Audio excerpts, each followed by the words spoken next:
할렐루야. 아멘. 할렐루야. 아멘. 네, 주님의 은총과 평화가 오늘 예배 가운데 함께 하시는 저와 여러분 가운데에 늘 함께 하기를 주의 이름으로 간절히 축원합니다. 아멘. 제가 할렐루야로 오늘 인사를 시작한 것이 여러분의 모습을 이곳에서 이렇게 보니까 감사하고 고마워서요. 1년 동안 2017년 한 해를 시작하면서 우리 열심히 달려왔습니다. 그렇죠? 그리고 또 이 한 주도 여러분 열심히 살아오셨어요. 주님의 사람으로, 그리스도인으로, 이 세상의 한 사람으로 주님 안에서, 주님 앞에서 열심히 살아내신 여러분의 걸음이 하나님께서 기억하시고 또 여러분의 걸음 가운데 은총으로 덮어주시기를 간절히 축원합니다. 우리 앞에 자매분들에게 이렇게 좀 인사했으면 좋겠어요. 수고 많으셨습니다. 수고 많으셨습니다. 수고 많으셨습니다.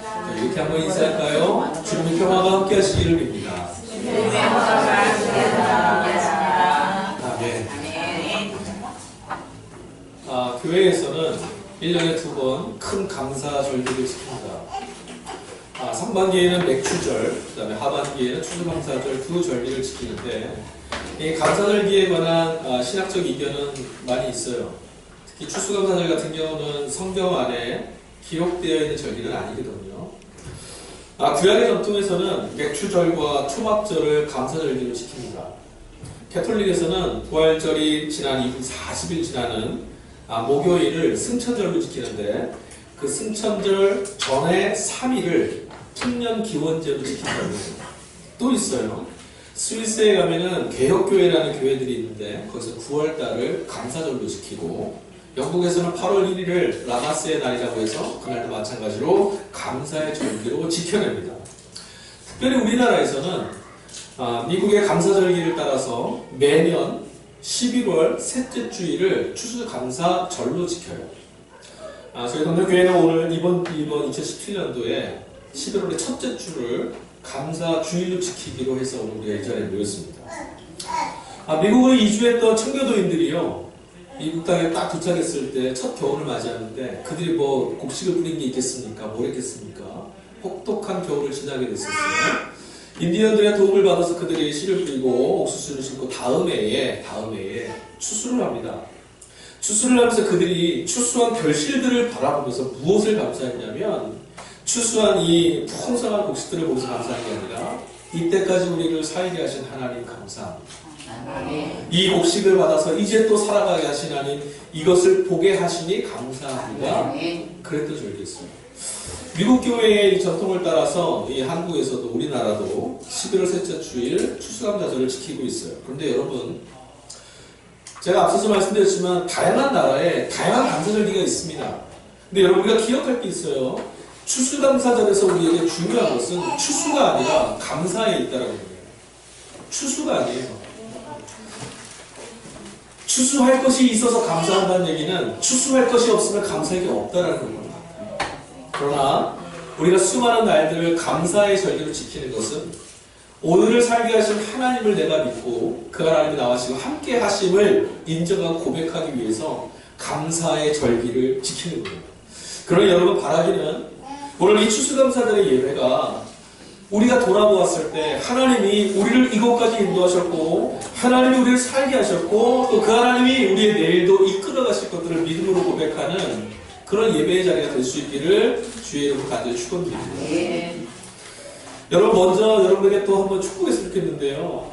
여러분들 안에 감사할 일이 많아지시기를 축복합니다.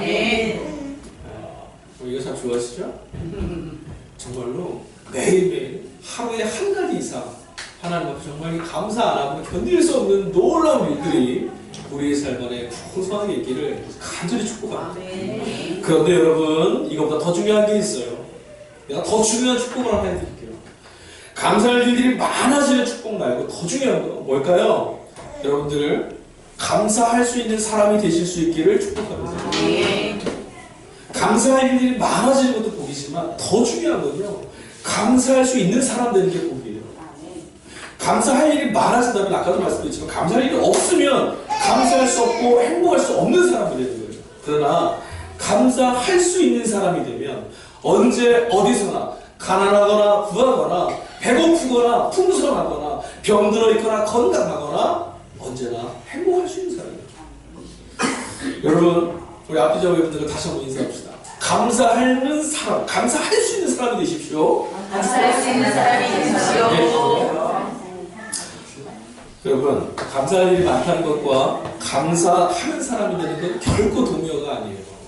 결코 동요가 아니에요. 그거 착각하시면 안 돼요. 우리가 지금까지 무엇을 잘못해왔냐면 감사할 일을 주세요에만 우리가 마음을 빼겠어요. 그러다 보면 뭐가 되는 줄 아세요? 감사할 것을 주셨음에도 감사하지 못하는 사람도 생겨요. 참 신기한 게 뭔지 아세요?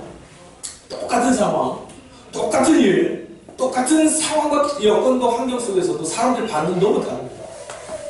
저희가 지난주에 목사님들하고 강원도 원주를 갔다 왔어요. 거기 이제 웨슬리 목사님 연구 센터가 있어서 영국 감독에서 공부하시고 이 권위자 교수님 계셔서 거기 7분의 목사님과 함께 가서 공부를 하러 왔습니다. 근데 참 재미난 게 있었어요. 모두가 다 돌아와서 야 그래 우리가 이것을 믿고 이것을 전하는 목사가 돼야 돼. 그래 이게 중요한 거야 하고 돌아왔어요. 너무 감사했거든요. 저는. 더 감사한 건 뭐냐면 원주를 가니까 치약산 언짢아야 되는데 제 코가 안경을 걸기 위해서 존재하는 게 아니라는 걸 깨달았어요. 숨을 쉬는 용도로 하나님이 코를 줬다는 걸 경험했어요. 얼마나 가면 이 코가 숨 쉬는 거였구나. 아직 죽지 않았구나. 그런데 갔다 와서 보니까 제가 갔다 온 다음날 어떤 목사님들 새로 나고 이제 독서 모임하는 목사님 만났었는데 한 분이 그러고 나는 너무 힘들었다는 거예요. 그래서 왜요?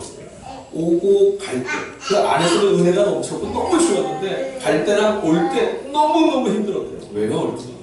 한 분 목사님을 픽업을 해가지고 가셨는데 그분이 갈 때 차 안에서 올 때 차 안에서 계속 불평을 쏟아놓더라는 거예요. 왜 이렇게 출발하고 왜 이렇게 보여야 되고 계속 그런다는 거예요. 그래서 이거 너무 힘들었다는 거예요. 갈 때는 너무 힘들었지만 가서 경험할 은혜를 기대하고 갔고 가서 그 은혜가 넘쳐서 이걸로 살아 돌아왔는데 오는 순간 막 엉망이 되는 거예요. 그래서 너무너무 힘들어서 마음이 너무 좋지 않았다는 거예요. 우리도 마찬가지인 것 같아요. 그죠? 우리 현실은 여러분 사실 객관적으로 볼 때 감사할 일보다 불평할 일, 원망할 일, 속상한 일 더 많습니다. 그렇잖아요. 객관적으로 봤을 때, 눈에 보이는 대로 봤을 때는 감사하지 못할 일, 원망할 일이 많아요. 그게 우리가 경험하는 하루예요. 누구나 다 똑같아요. 그렇죠? 여러분 지난 한 주를 한번 돌이켜보세요. 멀리 가지 마시고 지난 한 주만. 여러분이 살아낸 한 주를 돌아보셨을 때 횟수와 시간으로 봤을 때 여러분이 기쁘신 시간과 횟수가 많았습니까? 답답하거나 고나거나 두려운 일이 많았습니까? 절대적으로 두려운 게 많았을 거예요. 근데 여러분 그러나 우리는 이곳에 모여있는 저와 여러분들은 객관적으로 눈에 보이는 대로 세상을 보기 위해서 이곳에 모여있는 사람들은 아니에요. 우리의 정체성을 잘 좀 깨우쳤으면 좋겠어요. 저와 여러분들은 이곳에 모여있는 이유는 눈에 보이는 세상을 눈에 보이는 대로 보면서 그렇게 판단하기 위해서 사는 것을 거부하고 하나님께서 우리에게 말씀하시는 대로 세상을 보고 말씀이 우리에게 이끌어주시는 대로 가고자 결심한 사람들, 하나님이 이 세상에 존재하시고 살아계셔서 나의 삶에 역사하시는 분이라는 그 신관을 갖고 이 세상을 보기로 결정한 사람들 아닙니까? 저와 여러분들은 객관적으로 보이는 이 세계를 부정하는 사람들은 아니에요. 인정합니다. 그러나 이 객관을 뛰어넘어서 지금도 이 세계를 지배하시고 통치하시는 하나님의 역사에 기대어서 세상을 나는 돌아보겠다. 이 눈을 갖고자 여기 온 거 아닙니까? 불평할 일 많습니다. 원망할 일, 두려운 것, 걱정거리 너무나 많은 세상이에요. 누구나 다 이야기합니다. 입을 열었을 때 이 시대는 불안하고 이 시대는 허무하고 이 시대는 아프할 수 없는 초조한 마음입니다. 다 그렇죠. 맞습니다. 근데 여러분 질문해볼까요? 인류 역사가 시작된 이후로 언제 한번 불안하지 않고 확신에 차서 내일이 짱짱이 열리는 인생이 있었습니까? 그런 제국이 있었나요? 그런 나라가 있었나요? 그런 시대가 있었나요? 없어요. 우리들이 살아가는 자리는 늘 불안해요. 우리들이 살아가야 되는 이 세상은 늘 두려움에 가득 차 있어요. 왜요? 그것이 죄가 지배하는 세상의 현실이에요. 그런데 어떤 시대의 사람들은 그러나 하나님의 은총을 바라보며 우리 살겠노라고 다짐하고 도전하는 그런 세대가 있고, 어떤 세대는 끝났어. 하나님이 어딨어? 우리는 이렇게 망하는 거야. 그냥 이대로 한번 살아보자. 그런 세대도 있어요. 여러분은 어떠세요? 여러분들은 객관화되어 있는 여러분 눈에 보이는 세상이 세상의 전부라고 믿고 살고 계시는 분이십니까? 아니면 그 틈바구니를 열고 그럼에도 불구하고 하나님이 이루실 일들을 기대하시면서 살려고 작정하십니까? 어저께 다니엘 기도회를 하는데 그 강사가 여기 이진남 집사였죠. 그분이 이렇게 얘기했던 게 주제가 그분의 회사에 있는 것 같습니다. 메이커에 있는 욜로. 한 번뿐인 인생 한 번밖에 못 사니까 즐기며 살자라고 그걸 다시 재해석했더라고요. 한 번뿐인 인생 하나님께 기대어서 하나님 주목하며 살자. 전 참 은혜 받았어요. 우리에게 주어진 현실은 똑같은데 어떤 사람은 하나님의 역사를 어떻게든 발견해 보려고 눈을 두리번 찾아 헤맵니다. 또 어떤 사람은 주어진 현실 속에서 하나님의 도우심이 아닌 하나님의 도우심 지식으로 갖다 놓고 내가 이 삶에서 이제 어떻게 힘들어해야 될까만 주목하는 사람들도 있어요. 여러분 간절히 축복합니다. 여러분 우리가 할 수 있는 건 애저녁이 없어요. 저 여러분들이 우리의 삶을 나에게 주어진 인생을 행복하고 풍요롭게 채울 수 있다. 그 꿈을 미리 포기하십시오. 우리의 인생이 복될 수 있는 건 우리를 붙들어주신 하나님께 있어요. 그러니 우리가 보아야 될 건 무엇이냐면 하나님이 이끌어 가실 것들을 볼 수 있어요. 우리에게 주어진 하루는 우리에게 주어진 삶은 최선을 다하되 하나님이 우리에게 허락하시는 것들이 열려질 것들 그걸 보라는 거죠. 어제도 이진환 집사님 그런 얘기 하시더라고요. 자기는 언제 어디서나 최선을 다한대요. 근데 왜 무엇을 믿기 때문이냐면 언제나 어디서나 하나님이 나를 목숨보다 사랑하시고 언제나 어디서나 하나님의 최선이라고 난 믿기 때문에. 근데 공식이 아주 간단하더라고요. 언제나 어디서나 하나님의 최선이라면 내가 최선을 다할 때 하나님의 최선을 경험하게 됩니다. 그렇죠. 사랑하는 여러분, 우리가 오늘 추수감사절, 감사절기에 우리가 서 있는데 감사요, 이거 쉽지 않은 겁니다. 감사할 수 있다는 건요, 눈을 볼 수 있는 눈이 있는 사람만 할 수 있는 거예요. 세상의 사람들이 하는 감사라는 것은 사전적으로 하면 고마운 일을 감사해요. 근데 우리는 고마워할 일이 무엇인지를 발견해내고서 감사해요. 발견하는 거예요. 여러분 지금까지 사시면서 하나님께 감사할 게 뭐가 있어요? 제가 한 2주 전부터 이제 추수감사절 한 해 동안 여러분이 감사하실 게 무엇인지 정리해보라고 말씀드렸어요. 적어보셨어요? 네, 제가 적다가 중간에 끊었어요. 왜냐하면 계속 나갈 것 같아요. 이렇게 돌릴 것 같아서. 저를 가르쳐 주셨던 목사님이 하셨기에 저도 한번 해볼게요. 제가 감사한 제목들 10개. 네. 언제나 1번은 이거더라고요. 예수 믿고 구원받게 하셔서 감사합니다. 이거 정말 감사한 거예요, 여러분. 본질과 비본질이 있어요, 여러분. 우리가 정말 감사한 건 하나님의 아들 예수를 믿게 된 게 감사한 거고 그 일을 통해서 하나님의 구원에 참여된 게 감사한 거예요. 두 번째, 동력교회와 교우들과 2017년을 믿음 안에서 달려올 수 있도록 여기까지 인도해 주심에 감사. 세 번째, 도우시는 하나님의 선한 손길들을 통해서 이 교회의 길들을, 이 교회의 하루를 지켜주셨것도 감사. 네 번째, 정봉화 성도님, 유금래 집사님, 문명수 집사님, 우리 김용자 성도님 가정을 우리 교회에 보내주셔서 감사. 다섯 번째, 우리 동력교회 교우들 모두의 삶과 건강도 지켜주셨으니 감사. 부르심을 쫓아 달려갈 수 있는 목사 되도록 지켜주셔서 감사. 새로운 꿈을 갖고 지역사회에 전도하는 전도자로 세워주신 것도 감사. 매주 첫 주 차례 기도하면서 주님 앞에 서게 하셔서 은혜를 누리게 하심도 감사. 오늘 이 하루도 감사함으로 서 있는 하나님을 바라보는 믿음의 사람 되게 하시니 감사. 이 감사의 제목을 함께 나누게 하시니 감사. 여러분, 발견하니까 하나님이 도우신 것들이 보여요. 보려고 하니까 하나님께서 내게 행하신 일들이 보이기 시작합니다. 감사는 볼 수 있는 눈이 있는 사람들에게만 발견되는 거예요. 이렇게 보는 눈을 우리가 뭐라고 말하냐면 신앙적 언어로 믿음이라고 이야기합니다. 볼 수 있는 눈. 오늘 우리가 읽은 본문 여호수아서 3장 7절에서 17절 말씀을 읽었는데 이 본문 속에 등장하는 사람이 하나 있습니다. 누굴까요? 어렵습니까? 여호수아입니다. 여호수아서 읽었잖아요. 여호수아는 모세의 뒤를 이어서 이스라엘 백성들을 가나안이라고 하는 그 목적지까지 인도해 가야 되는 큰 숙제를 떠하는 지도자입니다. 영광보다는 비난이 더 많이 기다리고 있는 무거운 짐을 짊어진 지도자예요.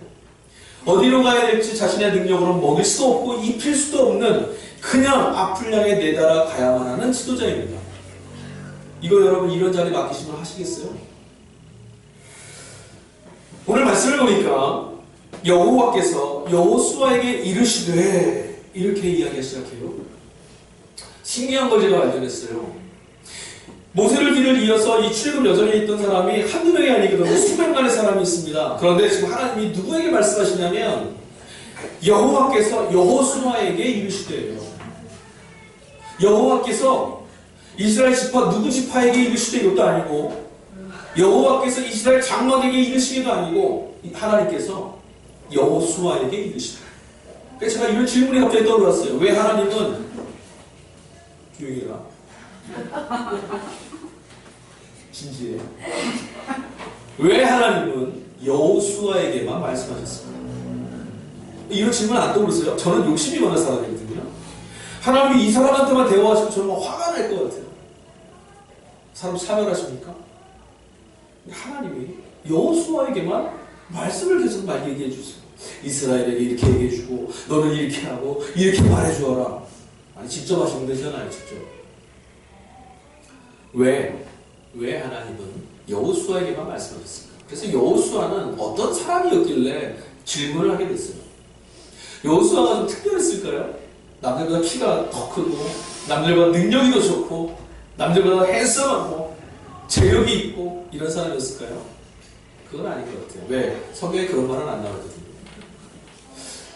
여호수아는 보는 눈이 하나 있었는데 무엇을 보았던 사람이냐면 이스라엘 백성 수많은 사람과 다른 것을 하나 보는 게 있었던 것 같아요. 이 전까지 출애굽 여정을 보니까 이런 사건이 있습니다. 광야로 나가서 이스라엘 백성들이 하나님 앞에 원망하죠. 물도 주세요. 먹을 것도 주세요. 고기도 주세요. 그것 때문에 갈등이 많이 일어났어요. 그렇죠? 그 사람들은요. 하나님 막 원망하고 불평하다가 하나님이 그걸 주시면 그걸 보고 와 하나님 역사하셨습니다. 감사합니다. 물론 감사 안 하는 사람도 있었지만 야 이렇게 먹고 사는구나 이것에 사람들 눈이 뺏겼는데 한 사람 여호수아는 모세가 하나님 앞에 기도할 때마다 하나님이 들으시는 걸 봤어요. 여호수아는 그랬던 것 같아요. 왜냐하면 이 뒤에 본문을 봅니다. 여호수아는 모세와 함께 하셨던 우리의 지도자였던 모세와 함께 하셨던 하나님 야훼가 우리와 함께 한다. 모세는 그 야훼께 아뢰었고 야훼 하나님은 모세에게 응답하셨지. 이거를 봤습니다.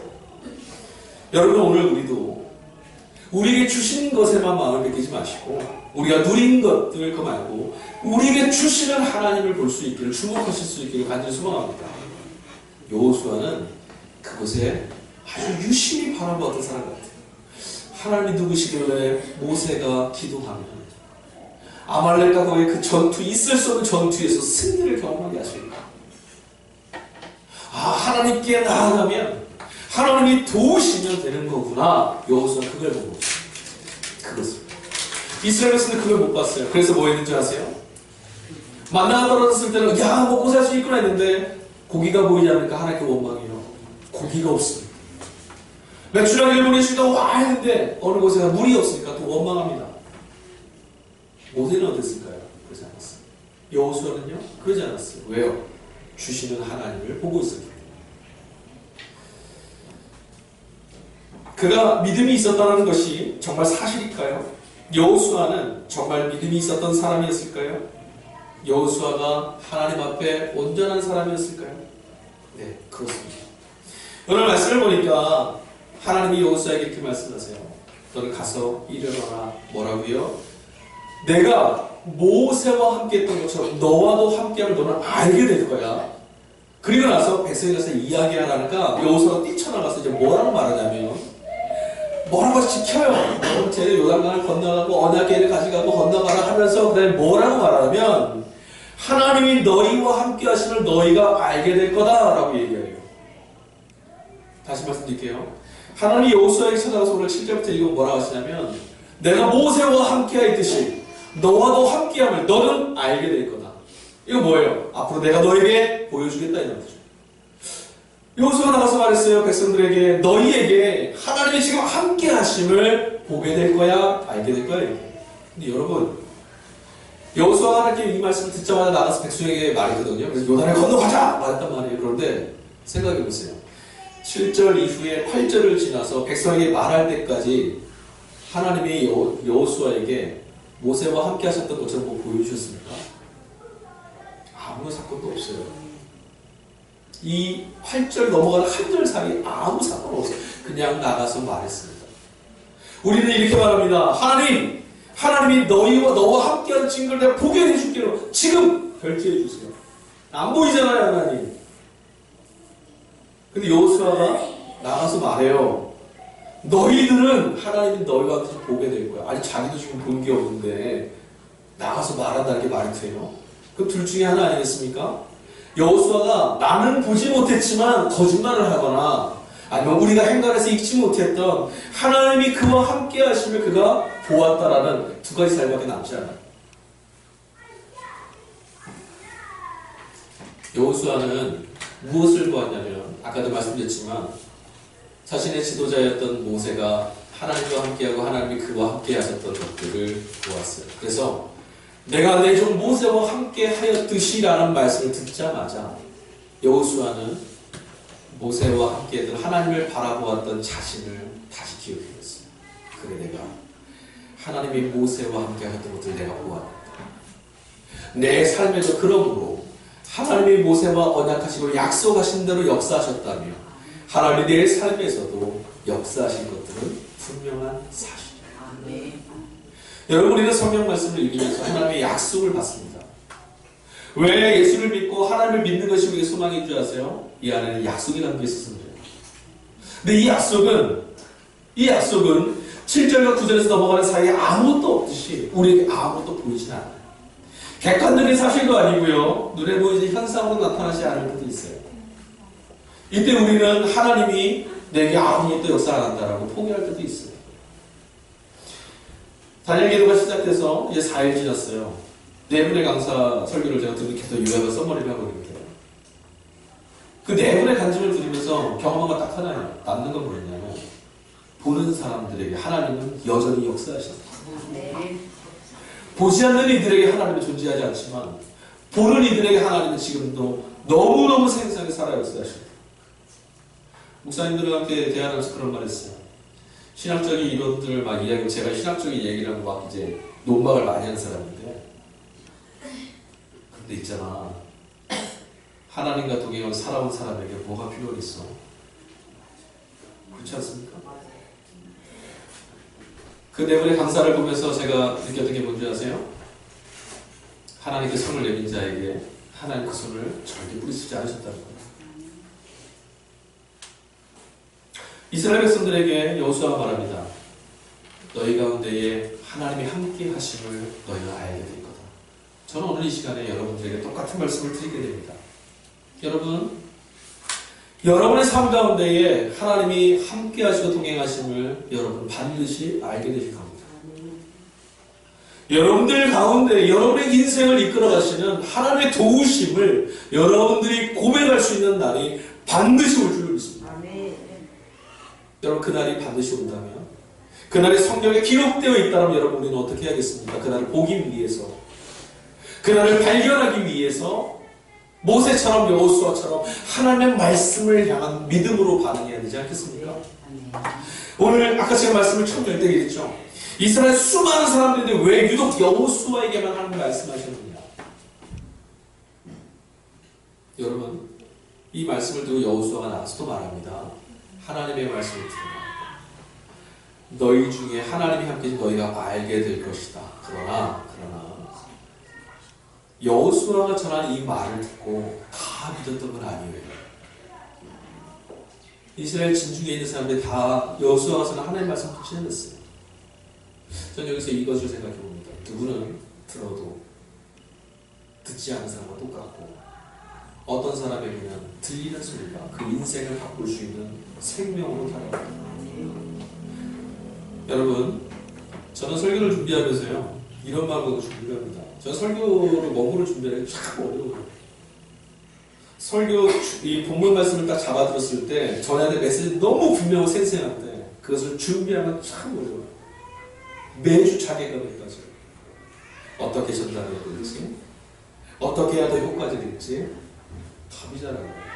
어제도 저희가 이 지방에서 이제 교사대학을 해서 패널 5분을 앉혀놓고 이제 같이 이야기를 하고 있는데, 막 같이 수다를 떠는 겁니다. 근데 이야기 막 갑자기 재미나서 웃음도 나오고 하는데 제가 입을 열면 시원해져요. 참 은사가 있다고요, 제가. 같이 막 떠들었는데 제가 말씀을 딱 입을 열 마이크를 잡는 순간 사람들이 경직되고, 제가 마이크를 열면 말을 하니까 눈물을 흘리는 사람이 있더라고. 이거 이러면 안 되는, 뭔가 분위기가 이상해지는. 이렇게 되더라고요. 설교 준비할 때도 똑같아요. 저는 설교 준비할 때 이런 마음이 있어요. 여러분, 그거 아세요? 제가 어렸을 때 부모님에 대한 원망이 참 많았던 사람이거든요. 부모님이 제게 해주신 게 없다라는 것만 맨날 이야기했던 사람. 하루 감사했던 것인데 그게 아직도 기억에 남아요. 별건 아니었어요. 정말 별거 아니에요. 매일매일 경험하는 건데 그날은 달랐어요. 뭐가 달랐냐면, 제가 이제 그 학교를 통학을 좀 멀리 했습니다. 초등학교 때부터 아주 멀리 다녔어요. 1시간은 기본이었던 것이고, 인천에서 서울 한복판까지 이렇게 초등학생 때도 직행버스를 타고 출근을 했거든요. 통학을 했거든요. 그러면 학교를 일찍 가야 돼요. 일찍 일어나야 돼요. 일어나면은 부모님 새벽기도 갔다 오시면 저 일어나야 돼요. 하루는 제가 아침잠이 무척 많은 사람인데 한 조금 더 일찍 눈을 떴어요. 눈을 떴지만 일어나진 않았죠. 이불 속에 있는데 칙칙칙칙칙 하는 소리가 들립니다. 그게 뭘까요? 밥이죠. 근데 밥 안 쳐놓고, 보통 안 쳐놓으면 지가 될 때까지 기다리고 있으면 딴 거 하다 봐도 되는데 계속 그 앞에 서 계신 분이 한 분 계세요. 어머니. 밥이 안 쳐놓고 될 때까지 그 밥을 떠서 할 때까지 계속 앞에 서 계시는 거예요. 왜 저렇게 서 있나? 텔레비 보는 줄 알았는데 거기 텔레비가 없거든요. 뭐하고 계시나? 기도하시는 거죠. 몰랐어요. 한 그릇의 밥을 잘 준 장만해서 이것을 먹고 우리 식구들이, 이것을 먹고 우리 아이가 건강하게 살아야 준비를 하죠. 그래서 설교를 준비하다가 원고를 찍고 또 하다가 갑자기 이런 생각이 들었어요. 힘들어. 너무 힘들어. 어제는 어떤 목사님이 그러더라고요. 여러분, 교사하기 힘드시죠? 때려치고 싶죠? 목사도 때려치고 싶을 때가 있어요. 저도 그럴 때가 있어요. 그런데 이 생각이 났어요. 내가 지금 밥 안 치고 있구나. 밥 안 치고 있구나. 여러분, 하나님의 말씀을 여러분들이 전할 때 저는 여러분들에게 저의 지식과 객관적으로 여러분이 경험하고 살아낸 세상의 이야기를 전하는 게 아니에요. 여기 막이 하나 있습니다. 무슨 막이 있죠? 저에게 말씀을 주셔서 전하게 하시는, 여호수아에게 찾아오셔서 말씀하시는 하나님과 여호수아가 다가가서 말하는 그 사이에는 사이사이마다 뭐가 있냐면 하나님의 말씀이 존재해요. 말씀이 존재하는 세계가 있어요. 그 세계를 뚫고 들어가는 사람에게는 그 세계는 실제가 되고요. 그 세계 밖에 머물러 경청하는 사람, 듣고 지나가는 사람이 되면 그 세계는 자기의 세계가 되지 않아요. 여호수아는 하나님이 말씀하셨을 때 그래 하나님 말씀하시지 하고 돌아서지 않았어요. 나가서 아직 내가 경험하지 않은 실제인데도 나가서 백성들에게 외칩니다. 너희 안에 하나님이 계신 거 너희는 알게 될 거다. 백성들도 어떻게 반응합니까? 제사장들이 언약궤를 짊어지고 나갑니다. 듣고 안 가면 그만이에요. 하나님은 말씀하셨고 그들은 들었어요. 그러나 안 가면 그건 말씀이 아니에요. 그들 요단강에 발을 디디자 강물이 보여지고 여호와의 언약궤가 제일 먼저 들어가서 제일 나중까지 그곳에 있어서 모든 백성이 그 길을 지나갈 때까지 강을 맑게 지켜주셨어요. 여러분, 저는 여러분들이 하나님의 말씀을 듣고 여러분이 짊어지고 목격하고 직면해야 되는 현실, 그 현실을 뚫고 하나님이 가라 하시는 것을 볼 수 있는 눈이 열려질 수 있기를 간절히 소망합니다. 여러분, 그래서 여러분들은 손을 내미셔야 돼요. 이스라엘 백성들에게 하나님의 역사는 매우 이례적인 사건이에요. 구약 사건에서는요, 하나님이 우리와 함께 하신다, 하나님이 우리를 도우셨다는 사건은 경험할 수 없는 사건입니다. 게다가 이례적이고 추상적이고 보이지도 않고 무섭고 이런 사건이에요. 왜? 하나님은 전능합니다. 전능하신 하나님을 목격하고 대면하면 죽는 거예요. 죽는 거예요. 성냥불이 아궁이에 들어가면 성냥불이 남아있습니까? 없어요. 더 큰 불 속에 들어가면 없어지는 거예요. 전능하신 하나님 곁에 우리가 있으면 우리는 죽어요. 구약의 하나님은 그랬어요. 그래서 이스라엘 백성들이 하나님이 기적을 베푸시고 이적을 베푸실 때마다 아주 이례적인 한 사건일 뿐이었어요. 그 사건만 봐요. 여러분들은 어떻습니까? 성경은 우리에게 이렇게 말합니다. 하나님께서 우리 진중에 찾아오신 것도 아니고 우리의 교회 위에 예배 때마다 찾아오신 것도 아니고 우리의 가정에 매일매일 찾아오신 것도 아니고 우리 안에 함께 계신다라고 말씀하십니다. 그렇게 하시기 위해서 예수 그리스도가 이 땅에 오신 거예요. 그렇게 하시기 위해서 예수는 우리를 위해 죽으셨고 그리하시기 위해 예수는 우리를 위해서 부활하신 거예요. 우리의 오늘은 예수 그리스도가 우리와 함께 하시는 오늘이에요. 예수 그리스도 십자가를 위해서 죽으셨죠. 그게 끝이었나요? 아니요. 부활의 반전이 있었잖아요. 예수 그리스도가 하나님이 우리와 함께 하시는 우리의 오늘은 내일이라는 반전이 있는 거예요. 우리의 오늘은 바로 내일을 열어가기 위해서 존재하는 거예요. 고난이 왜 있냐고요? 내일을 열려고요. 왜 지금 어렵냐고요? 하나님이 열어가시는 일들을 하나님이 내 안에 계심을 고백할 수 있는 날이 열려지기 위해서. 제가 이런 말씀 드리잖아요. 물고기가 평생토록 존재함을 알지 못하는 게 하나 있다. 뭔지 아시죠? 물. 물고기는 물의 존재를 몰라요. 언제 알아요? 물 밖에 나와서 죽게 됐을 때, 내가 있던 곳이 물이라는 곳이구나.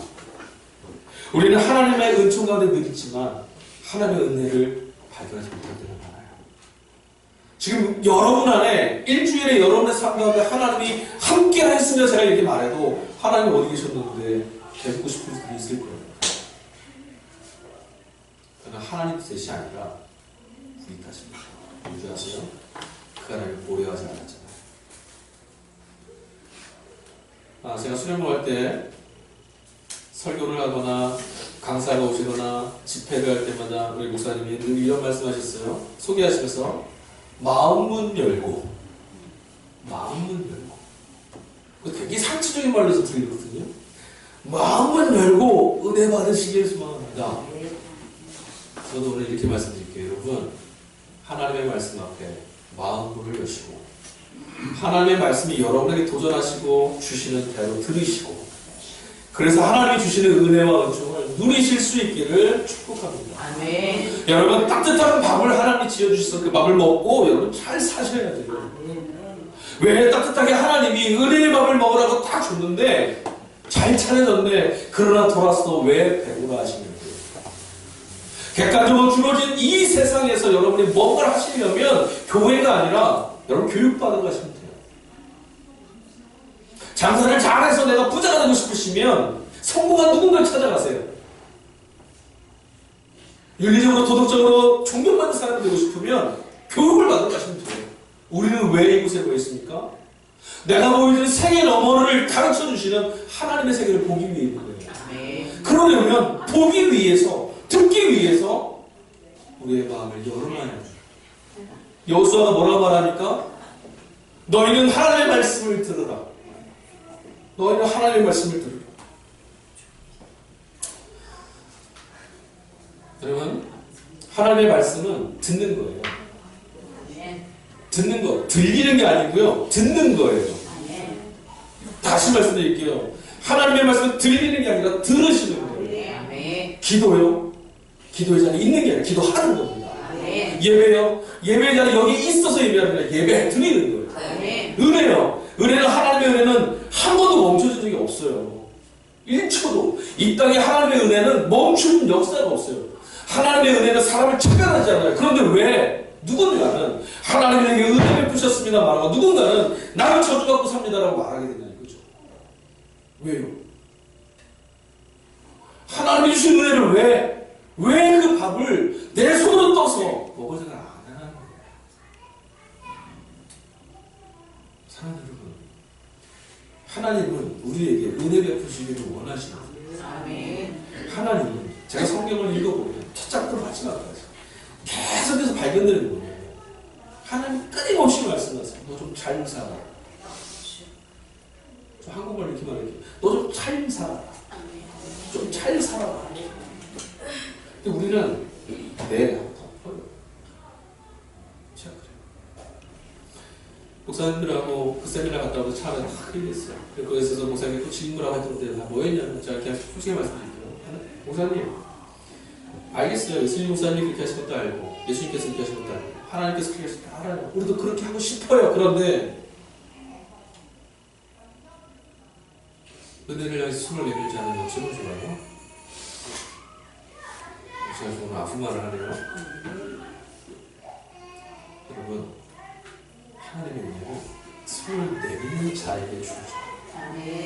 예수님 말씀하셨지 않습니까? 찾아라, 두드려라, 구해라. 그때마다 하나님 뭐라고 약속하셨죠? 그 뒤만 있는 게 아니라 그렇게 노력하고 애써라, 그게 끝이 아닙니다. 그리하면 있잖아요. 제가 지난주에 우리 후배 목사님한테 그런 말 했어요. 내가 믿지를 않았던 것 같아요. 깜짝 놀랐어요. 그래서 뭘요? 목사님이 믿음이 없어요? 믿음이 없어. 맞습니다. 뭐가 믿음이 없냐면 하나님의 말씀이 그대로 떨어졌을 때 우리의 영혼이 살아나고 하나님의 말씀이 우리 성도들의 삶에 떨어질 때 그들의 삶이 바뀌고 하나님의 말씀이 그들과 함께할 때 그들의 인생이 복되어지도록 바뀐다는 걸 믿지 않았습니다. 그래서 뭘 했냐면 저는 여러분들을 설득하려고 애를 썼어요. 가르쳐주고 싶었고 이해시켜주고 싶었고 그러다 보니까 뭘 놓쳤냐면 하나님 넌 가서 말하라 한 것보다 설명하려는 내 말이 더 많았어요. 여러분, 저는 이 자리에서 여러분에게 드릴 말씀 딱 하나밖에 없습니다. 하나님의 은혜를 누리십시오. 하나님이 주시는 은혜 말고는 우리에게 더한 것이 없습니다.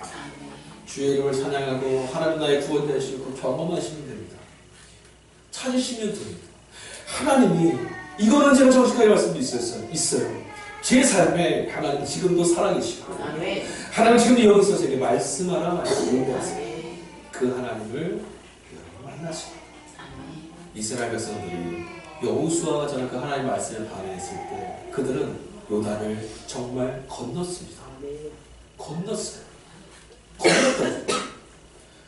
여러분의 삶이 하나님이 붙드시는 삶으로 지탱되어야 할 때 성경이 말씀하신 대로 아니 하나님의 꿈대로 여러분 모두의 삶이 정말 하나님이 원하시는 복된 삶으로 열려집니다. 믿으시기 바랍니다. 이 믿음으로 받아가세요. 내게 주어진 세상으로 해석하는 그만하시고요. 해석해서 뭐 하려고 했는지 무엇을 하려고 했는지를 놓치지 말자. 무엇이 우리에게 중요한 것인지를 놓치지 말자. 이제 살아야 합니다. 살아야 돼요. 제가 예배 때 그랬잖아요. 여러분 열심히 살아주셔서 감사하다고. 이제 여러분도 열심히 사셔야 돼요. 어떻게 열심히 사실까요? 어떻게? 다음 주에 제가 또 보면서 여러분 어떻게 사셨어요? 이렇게 여러분 맞이해야 되나요? 하나님이 그러셔야 되는 그러지 말고 열심히 사셔서 하나님이 여러분의 걸음을 지키고 인도하시는 것들을 발견하고 오세요. 왜 하나님 약속하셨습니까? 지켜주시는 은혜를 경험하고 돌아오는 저와 여러분의 삶이 되기를 주의 이름으로 간절히 축원합니다. 그래서 오늘 우리가 이 감사절에 하나님이 여기까지 인도하셨구나 감사하는 것처럼 다음 내년 2018년도 추수감사절에는 그때 하나님이 내게 말씀하셔서 나의 인생을 여기까지 이끌어 주셨습니다라고 그러므로 주님 감사합니다 고백할 수 있는 저와 여러분들의 감사의 예배가 될 수 있기를 주 예수 그리스도 이름으로 간절히 축원합니다.